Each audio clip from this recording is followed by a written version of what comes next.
মৃত্যুর 3 দিন আগে মৃত ব্যক্তির মধ্যে 3টি আলামত প্রকাশ পায়। মানুষ যখন পৃথিবী ছেড়ে দুনিয়া থেকে চলে যাবে, কবরের যাত্রী হয়ে যাবে, চিরস্থায়ী জায়গাতে চলে যাবে, দুনিয়ার মায়া ত্যাগ করে ওই মুহূর্তে মানুষের ভিতরে 3টি সিমটম লক্ষ্য করা যায়।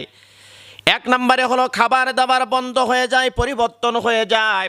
আগে কত খাবার খেত, অনেক খাবার খেত, মুখে অনেক রুচি ছিল, কিন্তু দেখা যায় মৃত্যুর আগ মুহূর্তে এসে মানুষটা যখন বুঝতে পারে আমি আর দুনিয়াতে বেঁচে থাকবো না, আস্তে আস্তে করে তার খাবারটা সংকীর্ণ হয়ে আসে।